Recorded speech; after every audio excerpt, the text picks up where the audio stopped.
Hello everyone, welcome to the family.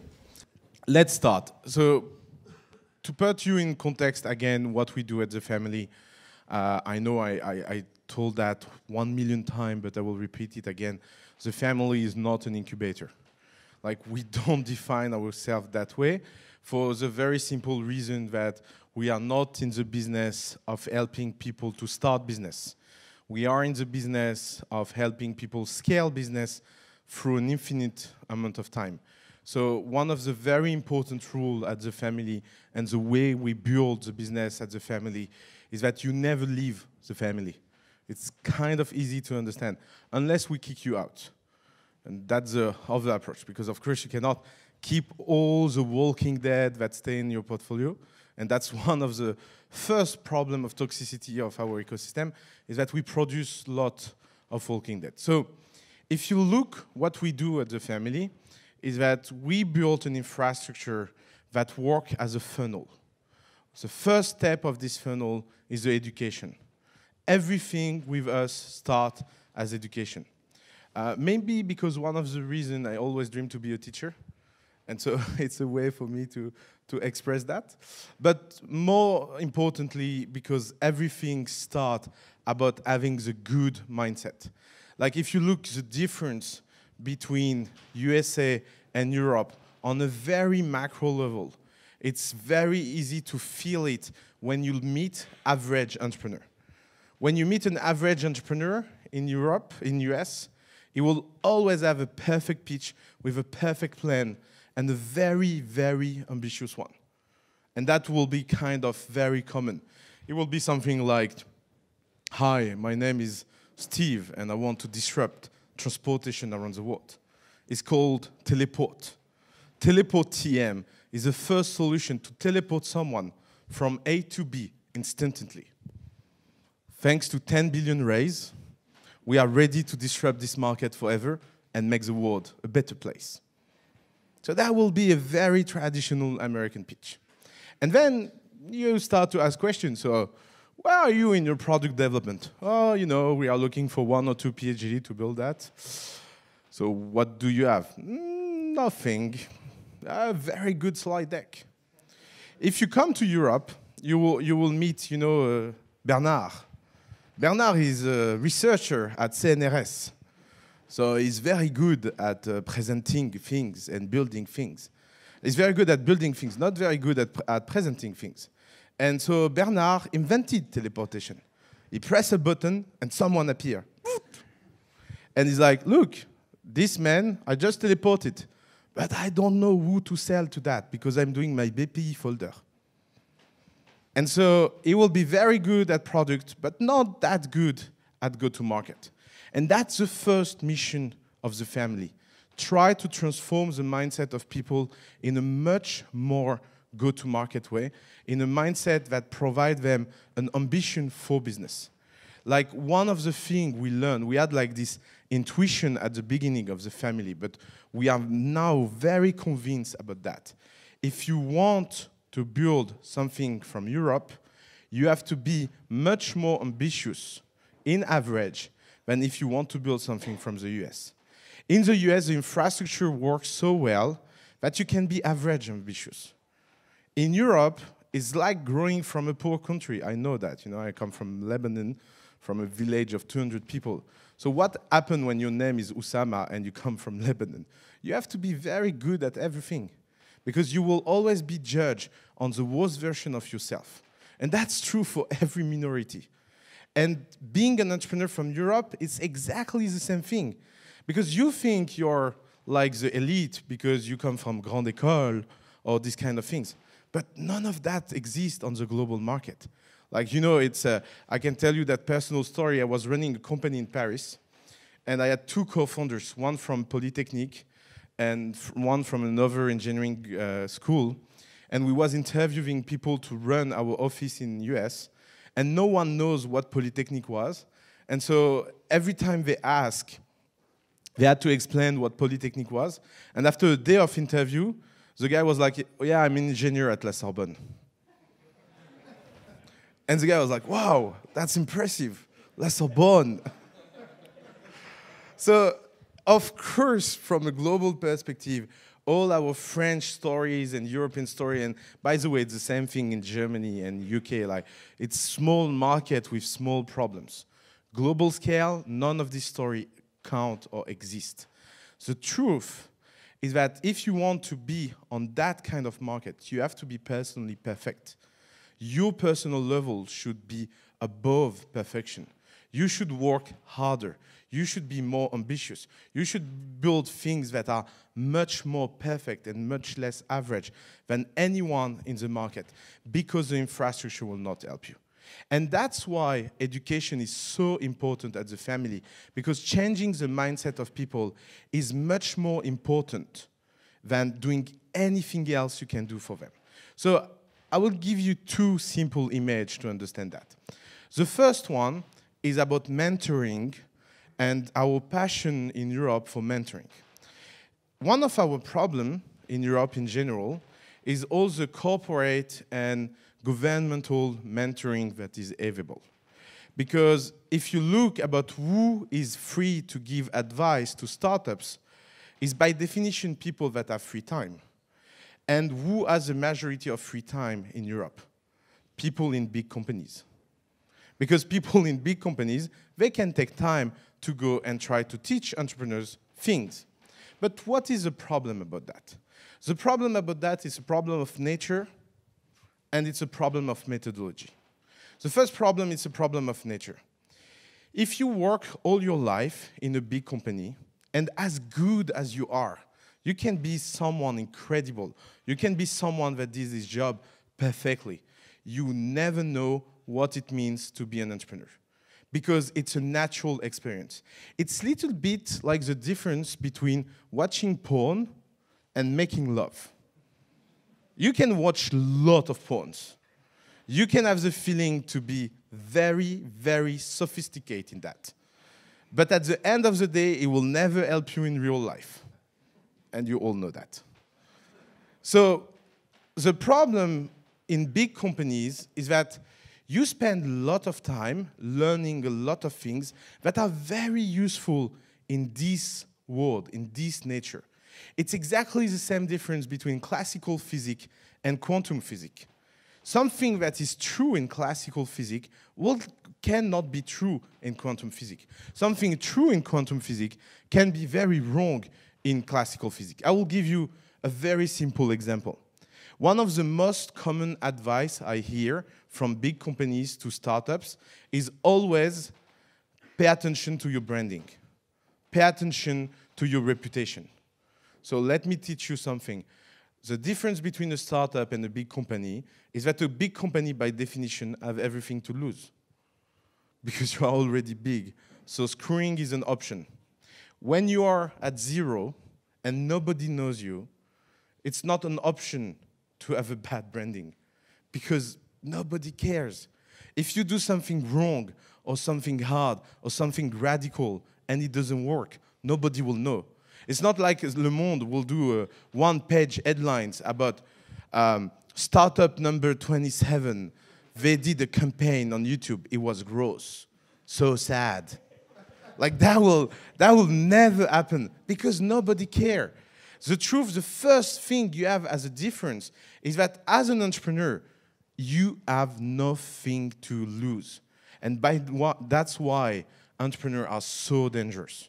Like when entrepreneurs understand that, they can do incredible things, because they can build things very focused, very ambitious, incredible, because they understand that they have nothing to lose. If entrepreneurs try to be the small version of a big companies, they screw, always. You know why they fail so much? Because you don't have the money to be. Like, one of the reasons big companies are so good is because of their capital power. If you have a lot of money, you can be average. Nobody cares. But if you have no money and no capital, you cannot be average. Because in this case, nobody cares but the other side. because you don't count. And you know, there is a big problem about failure in the startup landscape, because everybody speaks about failure, you know, especially in France, because we told everyone, you know, we have a problem with our failing culture, so we should share more and be more genuine. And so we organize Falcon.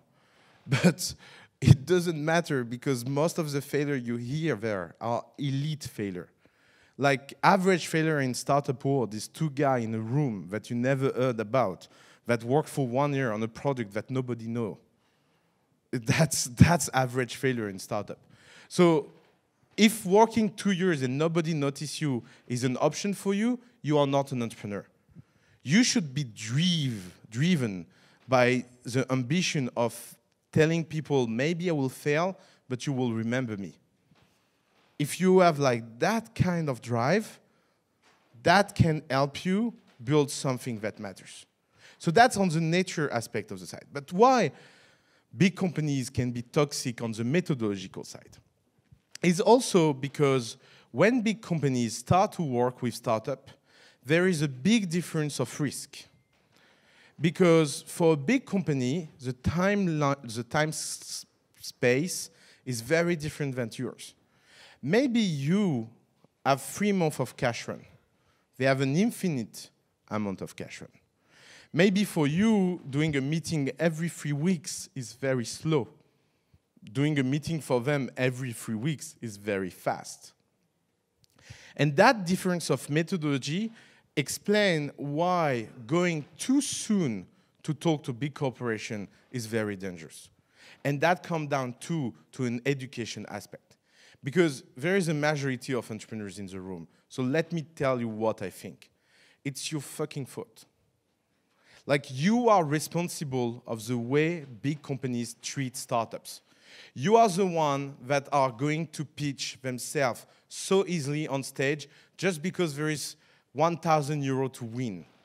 You are the one that go in every crappy events that are organized by everyone to look more startups and because they're marketing, just because they are here. And maybe one day they can be a client. Even if in your heart you know that it will never happen. You are the one that are ready to accept very bad contracts in very bad terms just because you want a reference and you want to tell your mom that after all you are not that crazy because this big company bought your service. Of course, you will never tell your mom or dad that he bought it for a very cheap price that cannot make you leave, and he will never provide any sustainable growth inside your organization. So I think there is a big misconception about everyone that look at big companies and tell them, look, you are not doing something right with startups. Because the truth is that if big companies did not find startups that was receptive to all this crap, they will stop it. A market always exists because there is demand, never because there is an offer. And so we have to think collectively about our responsibility inside the ecosystem in this relationship. And that's mission 1 of the family. What we learn at the family is that if you educate people, you will change their mindset. You will transform people that victimize themselves in heroes. You will make them maybe a little bit more arrogant. That's a price to pay. And a lot of entrepreneurs are suffering from that. But that's fine, because it's better to be arrogant and build something independent than being the opposite and being a slave for a very cheap price. If you want to be a slave, stay an employee, really. It's well paid and work much better and much more rational. So the education lesson we learn at the family is that you have to put entrepreneurs together in the room. You have to teach them ambition, and you have to concentrate that teaching from entrepreneurs to entrepreneurs. And you have to keep that as pure as possible. So every corporate incubator, every incubator that accepts corporate partnership, everyone that organize speed dating between executive and entrepreneurs, everyone that is coming and try to build this kind of relationship at the wrong level is hurting the ecosystem in general. And that's why the ecosystem in Europe is that crappy. Because it's true in UK, it's true in Germany, it's true in Paris. People are so obsessed by validation and branding that they invite people just to get that. And it's wrong. Because there is much more interesting thing to do with that. And here starts mission 2 of the family. Is that if you bring people to understand that and you educate them well enough in terms of ambition, then people will want to build something extraordinary. And the second thing we learn at the family is that spending time in mentoring individual entrepreneurs is not worth the effort compared to change the way entrepreneurship happens in general. So let me explain. To give you a little bit of an image, when I see the way most incubator works in their program, I always have the feeling that they are obsessed about training the swimmer. So, you know, it's like taking a swimmer to the gym, building big muscles as much as possible, and then drop him in a pool full of acid, watch him die, and then, yeah, I do it well, I know. And then, looking at him and say, oh yeah, he's not that good entrepreneur, next. That's what happened in most of the mentoring programs. They spend so much time talking bullshit. What is your business model? What is your market? What is your pricing? How do you deliver your service? What is your product? Blah, blah, blah. And then drop you in the environment where nothing works correctly. So mission 2 at the family is to spend less time with people and try to build a better environment. And how do you do that? You do that by looking at scale, what are the most common problems entrepreneurs face. So if you look at our kind of solutions, the first one was fundraising. People struggle to fundraise in Europe for 3 reasons. First one, there is no transparency of deal flow. The only way to talk to a VC in Europe is to get connection. So let's commoditize that. We do intro to everyone at the family, we build relationship, and we encourage everyone to do that. The regular answer of that is demo days. Demo days are bad for the ecosystem. Why? Because they are built on a very American way of seeing the thing. Because if you take 10 Americans in a room, and you tell them this entrepreneur is pitching and is good, they will compete and fight to get the deal. If you take 10 average European people in a room and put a guy on stage, they will all look at each other and say, yeah, everybody saw it. It doesn't have any value anymore. You see that difference, that cultural shift? That's why copy and paste demo days and accelerator like Y Combinator or Techstars 500, it doesn't work in Europe because you don't have the right kind of mindset in the room. So what we do at the family, we never did any demo day, but we build one of the best infrastructure of private placement, meaning that we do private intro between startup and investor on a very regular basis, and we try to do something very important, build transparency of market between Paris, London, and Berlin. If you look at the venture market in the Valley, it's something like 127 billion a year. If you look at the market in London, it's something like 35 billion, Paris 21 billion, and Germany 25 billion. That's roughly the numbers. We are not that far collectively from Silicon Valley. But we have 2 problems. First problem is not very concentrate because we will finance with 1 million, one company in Berlin, one company in London, and one company in Berlin, Paris, and London. And each of them will have 1 million and they cannot achieve something. When in the Valley, one company will get 3 million. So concentration provides more capitalization on clear winner, so it's better. And the second mistake we will do is that German people will do German deals, French people will do French deal, and UK people will do UK deals, and they will brag in the press about who is the next Silicon Valley. So let me tell you what we think about that at the family. There is no ecosystem in anywhere in the world that will be next Silicon Valley. That's a loser mindset. In history, it never worked like that. If you look Renaissance, for example, because Renaissance was a startup time of history. What was a Renaissance? Renaissance was about handcraft and having artists building things. And at that time, they built incubator. That works, by the way, exactly like average incubator. Now, you have a bunch of artists that try to replicate what the master is doing. So Michelangelo, Raphael, they all do atelier, you know, so they come, they try to replicate. And after 1 year or 2 years or 3 years of teaching, they are introduced to the rich local people. And the rich local people cherry pick the one that will come and work in the summer house or palazzo or something.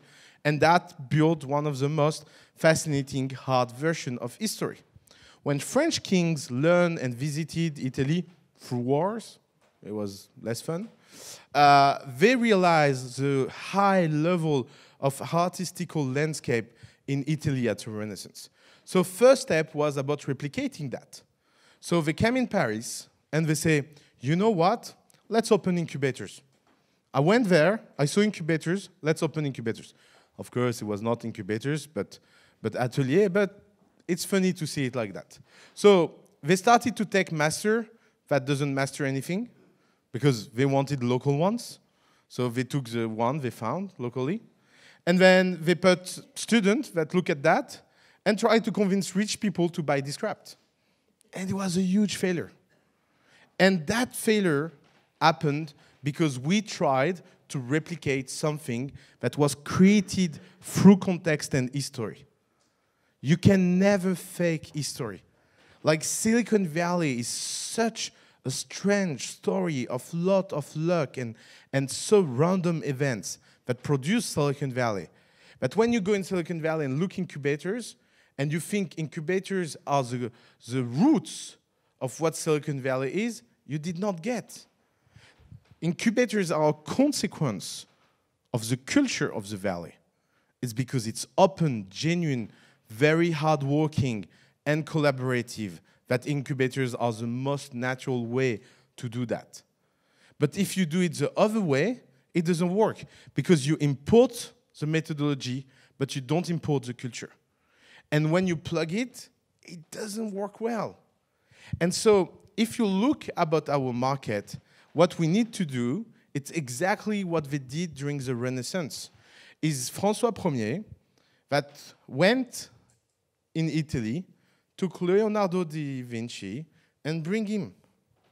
But Leonardo da Vinci, when he come back in France, he bring his way of doing, but he plug it to a French way, and that produced the French Renaissance.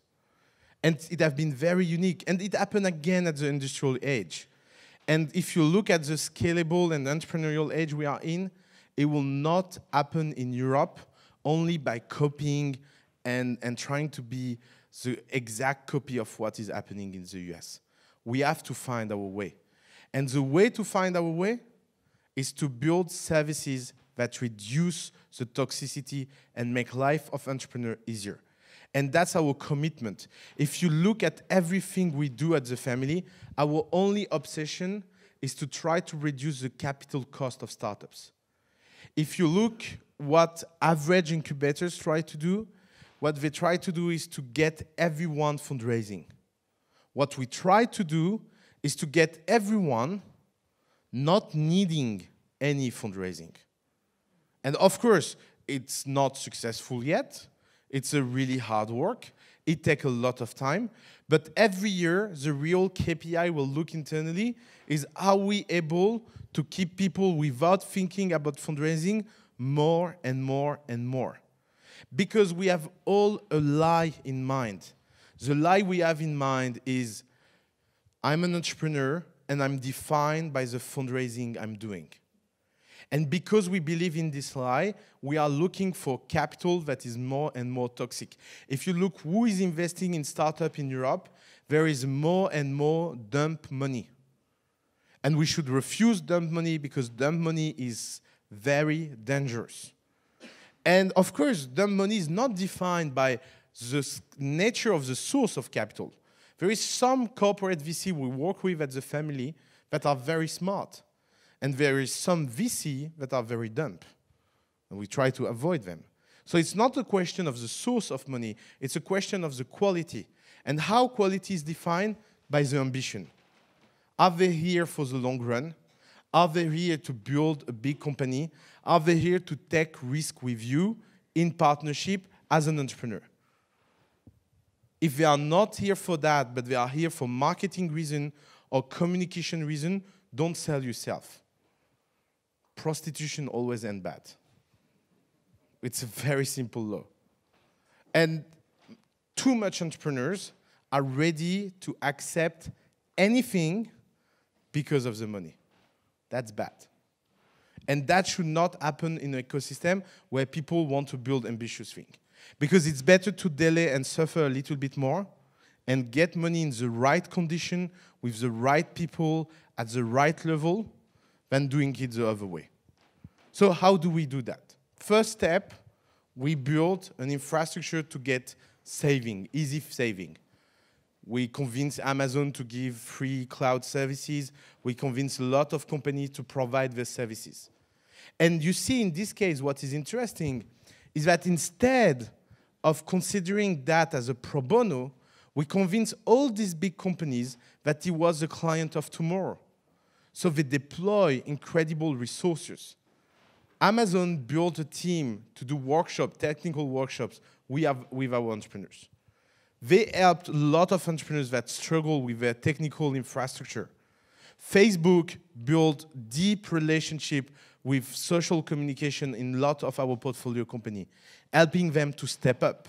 Because for them, it was a way to build the clients of tomorrow that will spend millions in advertising.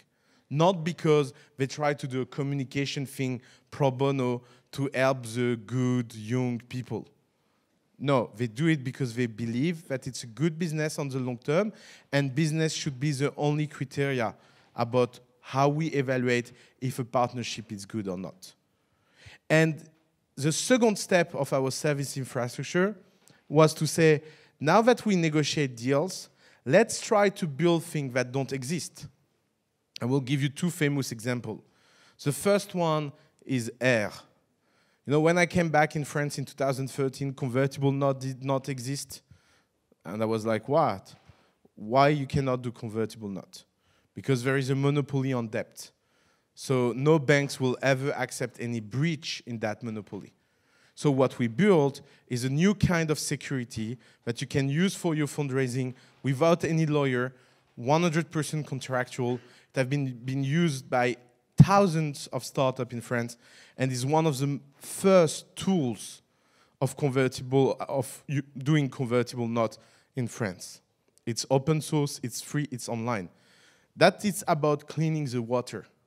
That's not about advising entrepreneurs one by one on their fundraising. It's about empowering entrepreneurs to give them the tools to be in a better environment. And that should be the mission of everyone in this ecosystem. The third service that is becoming quite famous is Lion. We noticed that there is a problem of supply with the employee, so we built the school for employee. Now we have more than 3,000 candidates by session. 150 of them are selected, trained during 8 weeks, and become the people that go and work in the best startup in Paris. That is about changing the landscape. You have a problem of supply, let's try to solve it. Because if the level of ambition of entrepreneurs do that, and the level of ambition of employees stay like that, then you have a mismatch. And then you have an internal conflict. So you have to bring them together. And we do a lot of failed ones. I mean, we build so many services that failed that nobody remembers, by the way. It's fine. It's part of the job.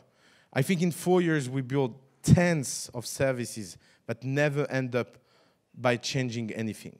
But that's our job. Our job is to think, how can we make the ecosystem better?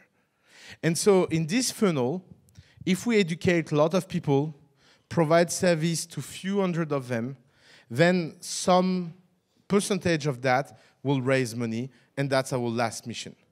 And on that side, I will never tell you how much important it is to keep alignment of interest very good in your sense.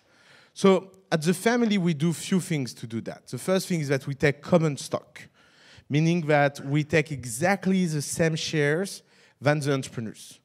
So if the entrepreneur negotiates with someone, we always negotiate on his side, because anything he will suffer in the term sheet, we will suffer it as well. It's much easier than trying to explain things.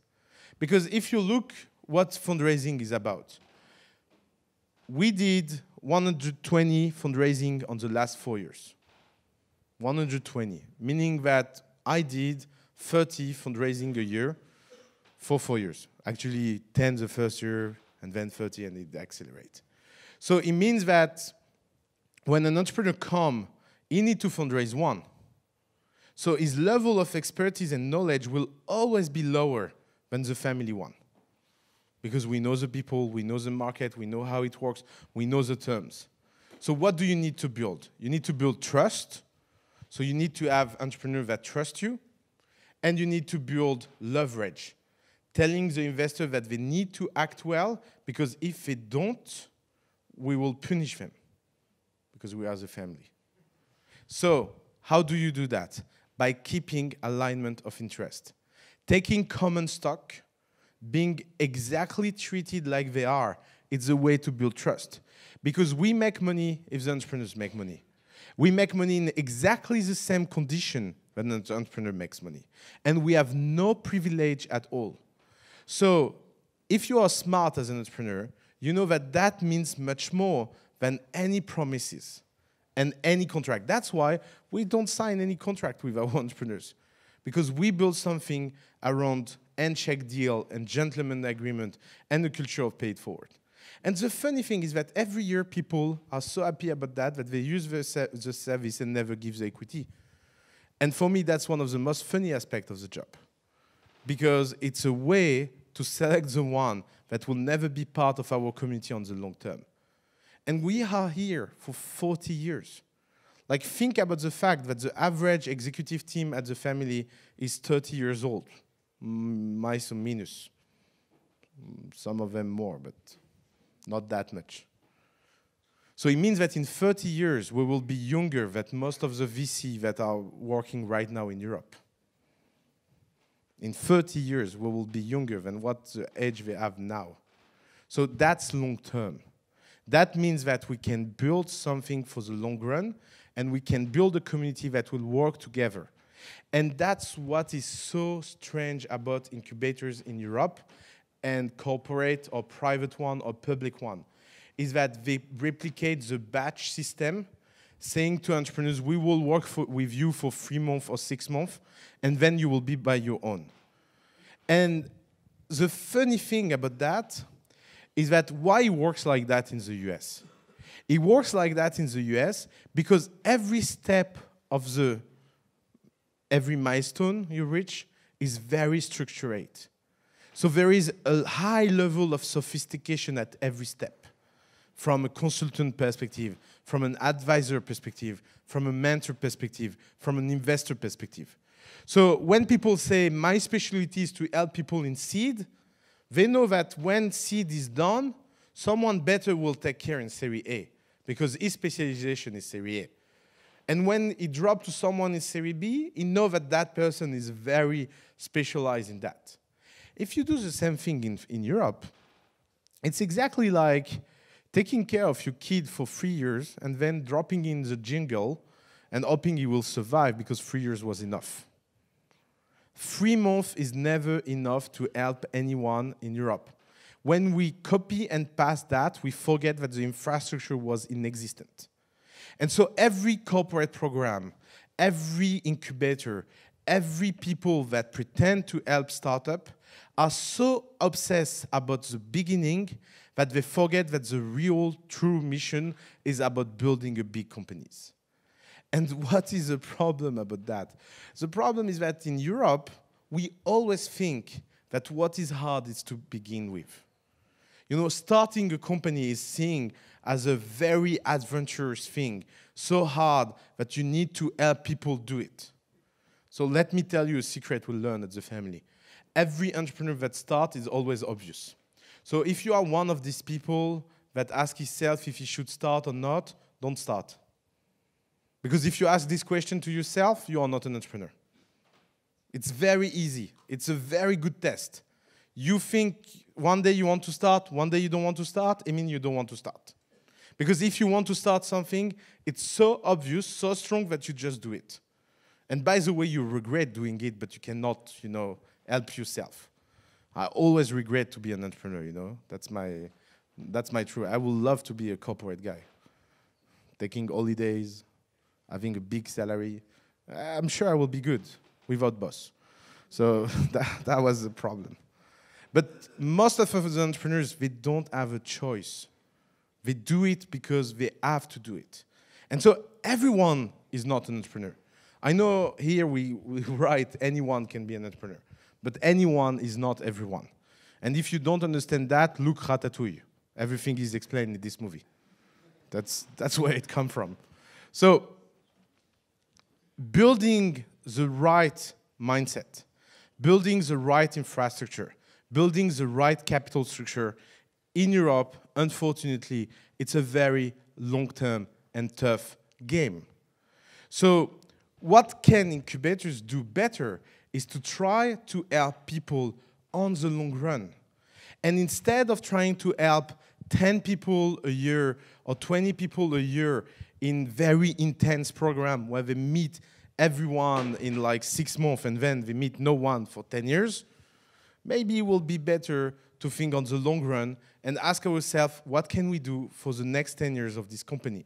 What piece of infrastructure can we build? And that's why we invited Vivatech tonight.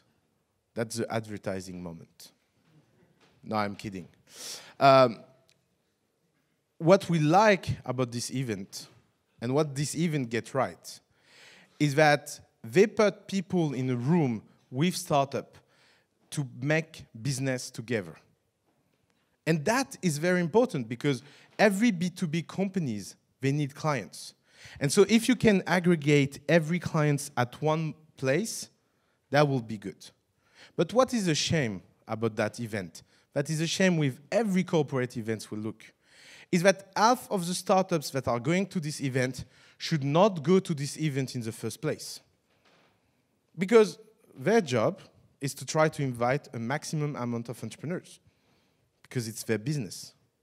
But your job is to be smart. So, for example, when I see B2C startups at the family, going to Vivatech for 3 days, meeting executives at big companies to try to find a partnership to their B2C company, I can tell you something very simple, is that we kick them out. Because if you are at that level of stupidity about your business, we made a mistake in the selection of yourself. But when we see a B2B company like Clustery, for example, going at Vivatech and meeting in one day every single top executive and doing incredible contract with them, then we say you are smart, you get it. And that's the problem. That's why I'm telling you the responsibility is on your side. Because if you look all of this organization, their job is to try to get a goodwill from the startup world. And let's be honest together, everybody wants to do startup washing this day. Everybody wants to look innovative. Everybody wants to look disruptive. Everybody wants, like that kind of swag that make them less shameful. It will not be for a long time, no worry. Most of the startups in this ecosystem will die in atrocious suffer, and then people will look and say, yeah, startup are not serious. I always told you. And we will come back to the good days where being an entrepreneur was something that was not fashionable. But you as an entrepreneur, right now, you have a choice to make. Are you the kind of company that need to go to this kind of event? If yes, go because it's a good one. And for once, it's in France, and it's organized at a very large scale with a lot of good companies. So from that side, we will say good things. But on the other side, if you go there because it's the event to be, and it's a place where you will network or blah, blah, blah, even if you have no business and no interest, then it's a total waste of time. and you are hurting the ecosystem in general. So that will be my very simple message. I'm very happy to have questions from you now, especially from the corporates. And thank you very much.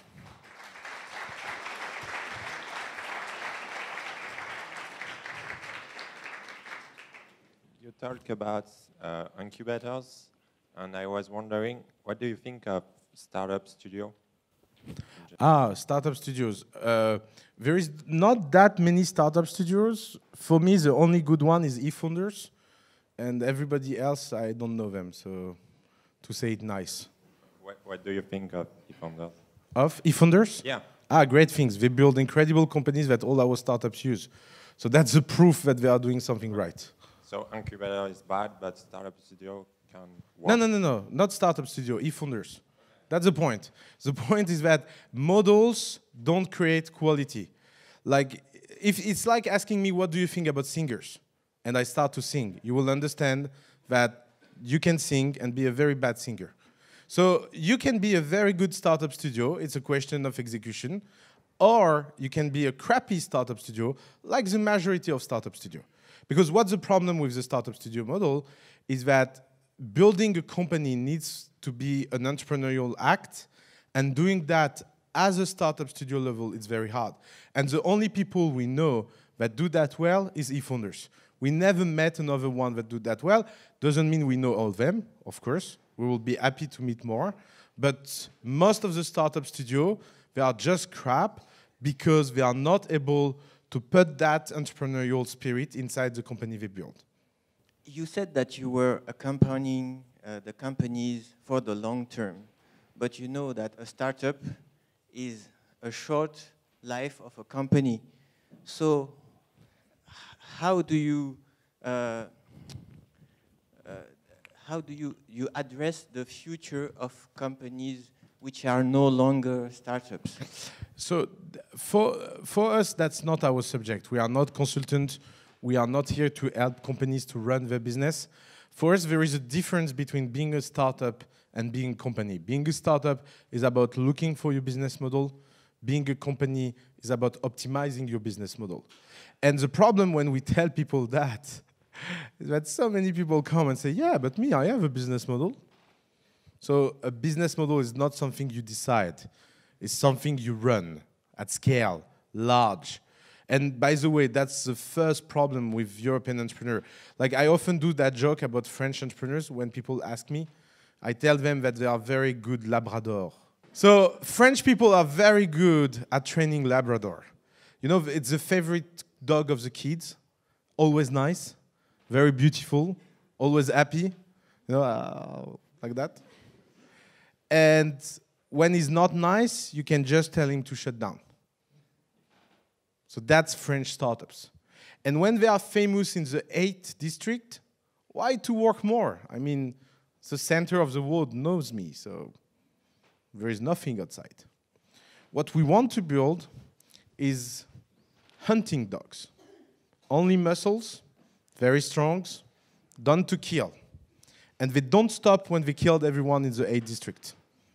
They go global. That's the kind of entrepreneurs we need in Europe. But to get these kind of entrepreneurs, you need people that are not driven by social convention. You need people that don't need that others tell them that they are great and beautiful. And that's the problem about the definition of business model. So for us, a business model is something profitable, scalable, and repeatable. And if you don't reach that, you are still a startup. And that can take a lot of time. I mean, average time to go from startup to company can be 15 years. From 5 to 15 years, it's very long. And most of the startups that you think are successful are struggling. And one of the problems we have in France is that when people struggle, and as soon as they struggle, we say, oh, it's done, it's not as good as we had think. Because we think that companies are just ideas that grow. We don't see that good companies are people that solve problems.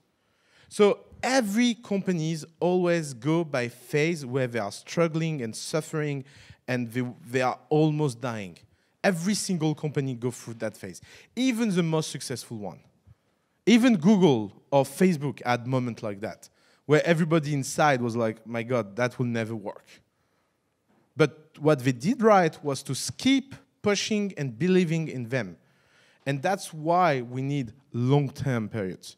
And when they become companies, and if you ask the question of how do big companies transform, for me, it's not my subject, and I don't think it's an important subject. Because there is enough startup in the world to replace every big companies that will die. And I don't know why every old people are obsessed about not dying, because dying is a very natural process. It's part of life. That's why the old let the new coming. And I hope that someone will one day disrupt the family if it becomes big. That will be fun to watch. Like, you know, that will be mean that we have been a success at one moment if someone disrupts us. But that's the kind of phenomena we should attract more. And if you think about what big companies can do, they can encourage that by letting outside people kill themselves inside and finding an economic interest to do that. Apple Store is a very good example of that. Apple launched a platform that let anyone build an app on it, even apps that kill the Apple app themselves. Because for them, they have a 30% interest economic rate, and that's fine. It's a good remuneration. You cannot have the worldwide creativity inside your company. As large as your company is, there will be always more smart people outside than inside. It's a very simple mathematical rule. You speak about cleaning the water for toxicity, but it seems like for me it's not enough. You have to shut down the origin, the source of the pollution. So if, for instance, BPI is so toxic, why don't you do politics to shut it down?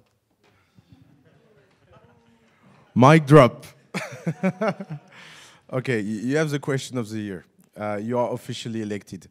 So, I don't think you need it, and I hope I'm not wrong, but you can ask, it's a very good question. The question of isolation is a good question, because our theory is that you can build a swimming pool that no one else from the outside will get in. And so my job is not to change France. My job is not to change UK. My job is not to change Germany. My job is to create a private structure with rules that are so efficient that they can take themselves outside the environment. So the family is kind of privatizing a part of the ecosystem. And if you look at our companies, there is only the bad one that raised with BPI. I say it's official, everybody knows it in the family, it's fine. And if you cannot raise with the kind of top VC, that's fine, because maybe the next startup will be. So we will smartly use BPI, but we will never let you lie to yourself saying, oh, I'm great, I raise with BPI. Because in our value system, the problem is not the fact that you raise with BPI, the problem is that you think it's a good thing. So if you have the right mindset, you can be in a toxic environment temporarily. And I think that's a much better way to change over the long term than doing fucking politics. And I will not talk about politics. But I mean, the Valley did that very successfully until Donald Trump get elected. And now they suffer. So we are not in this kind of situation. If we have a French Donald Trump that come and burn everything, maybe I will change my mindset about that. But for the moment, I have the feeling that we have enough space to build something private where we can live on. But thank you for the question. All the examples are from local startup. But my question is, what is your opinion? I don't know if the word e-startup, that means build a startup product with people from other side of the world. From other country, from other environment. And it is a kind of e-startup. So it's not Silicon Valley, it's not. So do you have an opinion about that? So what we tell our startups is that you have two strategies about building a team. Everybody in the same bed, or no one see each other ever. Like that's the two extreme. If you do half of that, it doesn't work. So your team has to be very inclusive. And when I say everyone in the same bed. One of the most consistent advice we give to entrepreneurs is take an apartment together, live together, sleep together, do everything you can together, as much as you can. And don't get out of this room until you get it right. It's very ambitious, because getting human relation at that kind of level, it's ambitious, I can tell you. But I'm living with my co-founder in Paris. I can tell you it's ambitious. On the other side, you can be the extreme of a version, like being totally distributed and remote. For example, one of our companies, staff service, they have 200 people around the world working for them, and no one ever met the founders, ever. And it's 200 people working around the world, only on Slack and Skype. So there is not a good and bad model. It's just about having the right cohesion and having the right coherence. And that's where radicality is very important. I think one of the problems is that people think that there is a right methodology to run the startup. That's why they read so much crap online. You know, when you go online and you look advice for startup, it's always funny because, you know, you will read someone that tell you, you have to be global day one. And then you will read the article, you have to get local right and then go global. And then you will go and see an article saying, build a big team. Another one that say, build a small team. And you can find like every advice. At the moment, I wanted to write an article about the very important fact that you need to drink water at least 10 times a day when you're entrepreneurs, you know? Because if you are not hydrated, your brain doesn't work well. So that, I'm sure that kind of article can become viral. Because people are eager to find the truth. But there is no truth. Like, there is not a way of building startup. What is true is that if you make certain choice, there is a logical consequence of that choice inside your environment and your structuration. So the question is not about finding the best way, it's about finding the most optimal way from the kind of decision you took. That's why it's hard, that's why you need experience, that's why you need to fail a lot, and that's why most of the entrepreneurs become comfortable with after the 2 or 3 company, because it's the time they stop to listen to people. And they build internal conviction. But that takes time. It's not easy to do. And that's why external advisors then become somehow toxic. Like this morning I was talking with an entrepreneur that told me, I don't know what to do because I'm talking to 10 people and I get 15 different advice. And I was like, how that's possible? Because most of the people have 2 opinions that contradict themselves. And I was like, so why do you talk to people? Because I want to take the best decision. And I said, that's the problem. There is not such a thing as the best decision. There is only bad decision, but at least it's yours. And so you can understand the internal consequence of decision and becoming smarter and building internal conviction. Who will be the member of your family? Let me explain you how we work around how we select companies. We try as much as possible, and it's hard, to never look what companies do.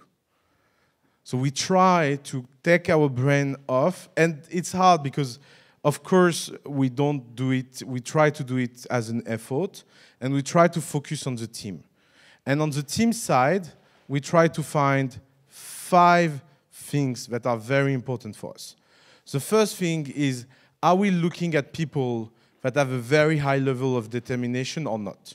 So easy to test. For example, I have a job and I want to switch to my company if I make enough money with my company. That's low determination. If you are not like that courageous to switch right away, you have no room at the family. Because for us, what will make the difference between a good and a bad entrepreneur will be determination. Like, we have a company in our portfolio right now. I can tell you I was sure that company was dead. They run out of cash in November. They did not pay any employee until now. And the company is still running. And they raised 1.5 million last weekend on a total random case. But that happened because when they run out of cash, it took all the team and said, I'm sure we will find a solution. Just keep pushing. and keep pushing, keep pushing. There is some employees that are eating at my house right now because literally, and they live in my house right now. My wife is very happy about that because literally they have nowhere else to go. So I love that kind of commitment, and that's the kind of commitment we are looking for. The second thing we look for is mental flexibility. How much data change your opinion and how much you can adapt to that. The third thing we look for is imagination. How much imagination can you put in yourself, your company, and your vision? And imagination is much more important than intelligence. And that's why there is so many dumb people that run great companies. That's something that always surprises people. You ask yourself how it's possible that someone that dumb can be that rich. It's because imagination. Because maybe he's dumb, but he's very, very straight looking forward and able to build that. The fourth thing we are looking for is friendship and fidelity. How much strong you are on the people you love and how do you treat them. If you are the kind of people that betray everyone at every step just in your own interest, you are greedy on short term, but you will be bankrupt on long term. We are looking for people that are greedy on the very long run because they know that it's a compound story, and so they need to give a lot before starting to receive. And the last thing we are looking for is naughtiness, because I think you need to be a little bit naughty when you are an entrepreneur. If you just live by the rules in everything in your life and you don't know who are the rules that are important and which one are the rules that are not important, you cannot build something amazing because you have to break some rules. That's why we have each, and no one else in Paris will have been able to take each because each is a very naughty company. They do something that seems to be legal, even if we think it's totally legit and legal. But you have to break rules that you don't believe in and be strong about that. So that's what we are looking for. Hello, thanks. I'm really glad of what you said because I'm on the team and we are currently opening an incubator and we have the same philosophy of the long term and making things at the right time. And I will relate to what you just said because we are having a problem right now in deciding how we are going to select the people we want to help creating their company. And right now, all we have is our guts. We're entrepreneurs. We know how we felt for 4 years just trying to get from 0 to 1. And we have nothing like, even a simple grid like you just said. Yeah, I can add a few advice around that because that will concern every incubator and maybe we will do better startups if we apply these rules collectively. The first thing is you should never act by consensual decision. Consensus doesn't pick startup. Impossible. Why? Because most of the great startups out there always started at this very bad idea. You know, it's like bad idea produce much better startups than good ideas. It's very counterintuitive. And if you look the way most incubators select their deal flow, their kind of objective is to be all together in a room and agree on who is the best. It will be much better to ask everyone to pick only one. That will be a much better system. You say, we are able to take 12 startups, there is 12 of us, each of us has the right to pick one, and only one. That will build a much better selection than being together and try to select ideas. The second thing about all this process is that it's better to be wrong than missing to be right. So if you take a company inside your incubators that is failing, it's fine.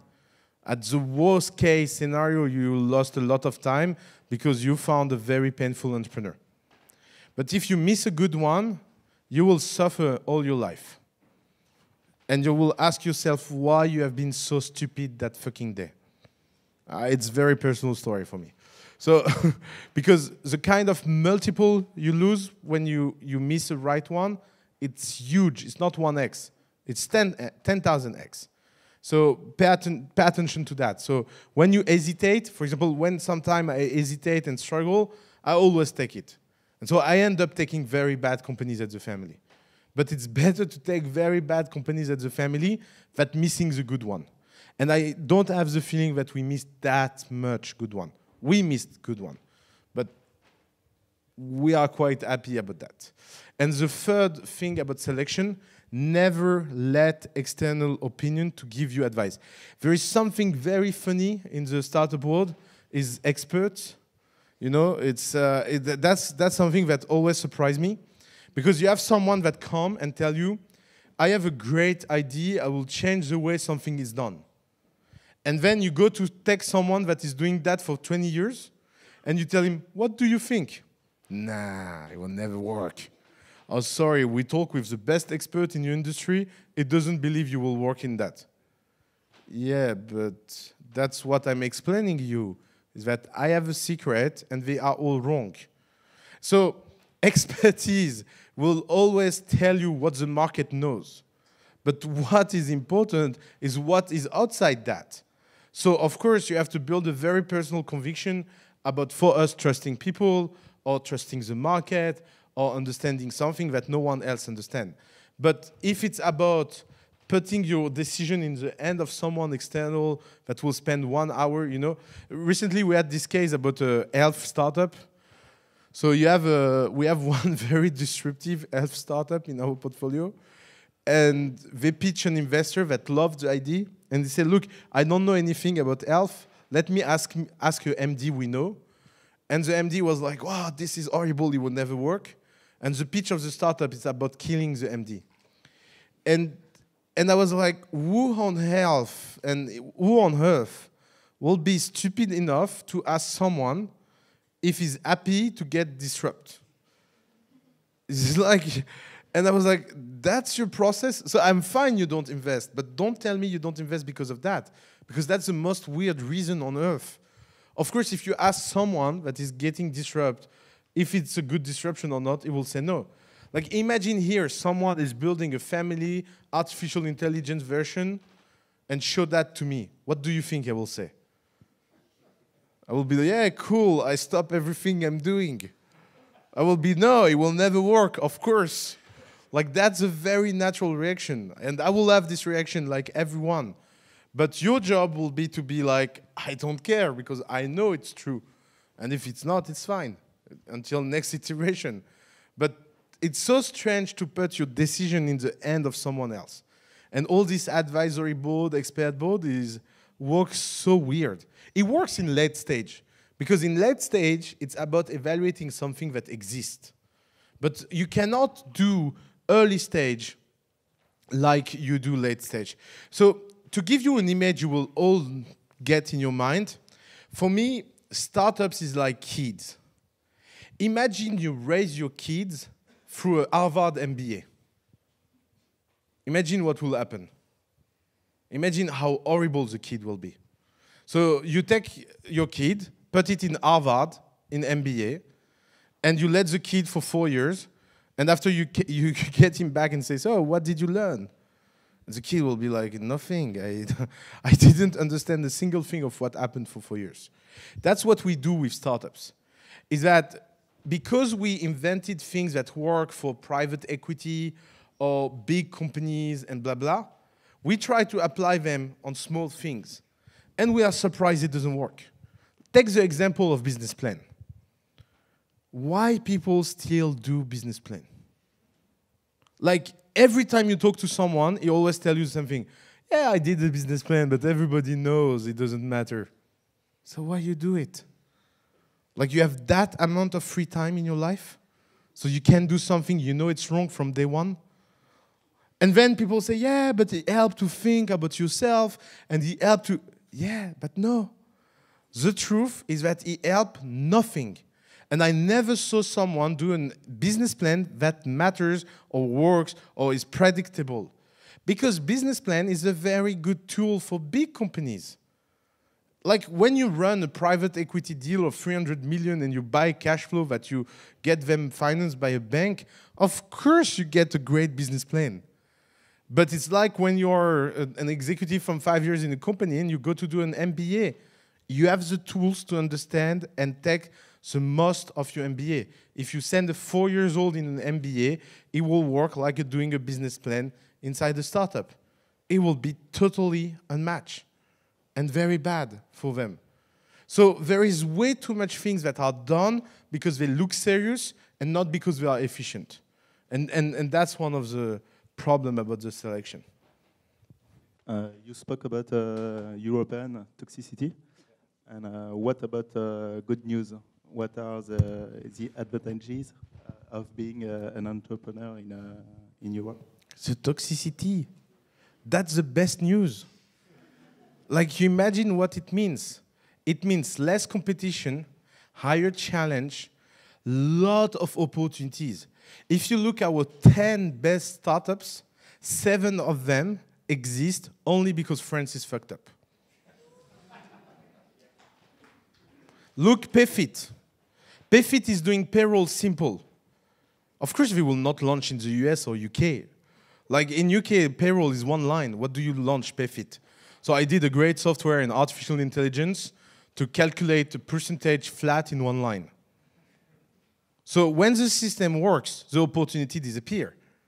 In France, there is 8 million different versions of your pay slip. No human on earth is able to do that. No software is good. So Payfit is getting and destroying the market of payroll and is building an empire because it's crazy toxic. So the way you have to see it is that we always complain about the toxicity and we always, like to cry saying, oh, it's so difficult, it's so complicated, and not seeing what that provides for entrepreneurs as a huge opportunity. But you just need to be conscious of that, and you need to learn enough to overcome that, and you need to work harder. Because, of course, it's not easy. Because if it was easy, I will be already a billionaire and everybody here will be rich. But it's not. But it's fun. It's good. It's like, some people say it's like sport. I have no idea about that. But I can see the analogy. OUSSAMA, you say that we cannot replicate Silicon Valley in Europe because we're so different and different countries. And do you see some similarities in the countries where the family is operating, in the UK, France, and Germany, and over the last 4 years for the family and how things are improving, or maybe they're not improving? Yeah, so I will divide the question in 3 parts. First part is about not replicating Silicon Valley. We cannot replicate how Silicon Valley is done, but what we can replicate is the ambition of the valley. Ambition of the valley is how can we build at scale big companies that build empire that conquers the world. That's the ambition. That you can replicate in Europe. I'm sure we can build world leader from Europe. And if you want my opinion about that, it's very easy to understand. There is a very big battlefield we are living in. On one side, every industry is getting scalable. Everything that doesn't scale will scale soon. And if you look this battlefield of scalability, United States with Silicon Valley builds a pure internet advertised entertainment leader. But outside that, retail, agriculture, energy, transportation, artificial intelligence, robotics, blah, blah, battle is not over yet. And so we can fight, and maybe some of the battle we will win on this global landscape. So in terms of what is happening on the market, our obsession in the family, and that's one of the hardest things we are trying to do, is that we are trying to consider Paris, London, and Berlin as a single market and a single platform. And we are such contrarian about that in the fucking world of Brexit and the European destroy and everything melting around us. It's like we are trying to build a house and everybody is throwing stone at you. But it's fine because I think that if we can build a single platform, something will happen. And the good thing is that I can tell you that there is less difference between an entrepreneur in Berlin, London, and Paris than between an entrepreneur, 2 entrepreneurs in the US.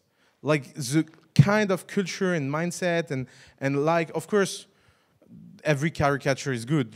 French spend too much time in restaurant and German are too rigid. Okay, that's funny, but you can overcome that. And there is that's what we call the internet nation. We believe that there is more similarity between people living in internet nation through country to country than inside the country. I feel more close to a Berlin entrepreneur than to anyone living in France. Like it's obvious. I have nothing to tell someone that lives outside our industry because it's very insular. But I have a lot to say to people that are not in my ecosystem living the same challenge.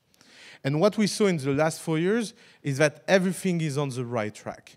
The amount of energy, the amount of momentum, the kind of company that are built, the kind of money that is invested, everything is going in the right way. That's why we need to don't screw that. Because now is the moment where everything can fall. Because now we are attracting people that don't have the same interest than the entrepreneurs. And we have to keep very pure the interest that startups is about building revenue, profitable, scalable, repeatable. If we destroy that and we start to do startups to be cool or to be innovative or to learn from each other or to do all of that will go bad. Because then we will destroy what makes startups very strong. And I think on the political level, they have to become more neutral about startup versus traditional companies. Because right now, if you look taxi against each, government will be on the taxi side. It's a shame and it's shameful. Because each is bringing hundreds of thousands of young people to the suburb back, drunk, every Saturday. That's meaning they save a lot of life. And from a government perspective, that should be much more important than any lobbying interest. So I'm not saying government has to take startup side all the time, but they have to take the most neutral approach to take the best side for the people and customer. If it's the corporate side, it's good. For example, recently we have been contacted by a startup that explained us that there was a monopoly about health and that they want to destroy the rules about how medicamentation are processed. I will never support a startup like that because that rules explain why you don't kill yourself when you take a medicine. So there are good rules. It's not about destroying rules. You know, like sometimes it becomes a joke, like entrepreneurs are like, yeah, let's destroy a joke. No, it's about destroying the rules that are hurting the consumer and the citizen of the country we are living in. So that's what we see. I'm doing much better than politics, man. What do you want? You want to vote for me? That's the point? But lobbying doesn't exist. You have to understand, lobbying exists from interest. If we build 10 billion of value, we will be a huge lobby. Lobby doesn't come from conviction. There is this very naive thing from the entrepreneurship community, thinking that decisions are taken because these people are stupid. They are not stupid. They are just taking their own interest at heart much more than your interest. So if you want that they take your interest, build first a fucking big company and everything will follow. So focus on that. Like, by the way, you know, when each have been created, in the same time another company have been created that did a lot of lobbying. Who do you think survived? Each that never did any lobbying and built the biggest community, or the company that met every single people in the government that just shoot her because they know who she is. You know? So you have to think about that. It's being isolated, it can be a first step before going to war. Coming back to toxicity, what's the importance of the school system in France and the grande école? And do you think they can pivot and change? So, to be very true, Grande École did already a lot of effort in France. I mean, they all have an entrepreneurship tracks. A lot of people from this field start to be entrepreneurs. They try to open themselves. Of course, it's slow and difficult, but I will not want to be, you know, an executive in one of these schools ever because it's such a hard job, you know. So I will have compassion for them. But if you look the place of education, what we need to break is this vision that education is something that happens when you are young and happen only once in your life. We have to find a way to make education more continuous, more flexible, and more life-standing. That's what will help entrepreneurs. Because what helps entrepreneurs is that you can change job very often. Thank you very much. Have a good day.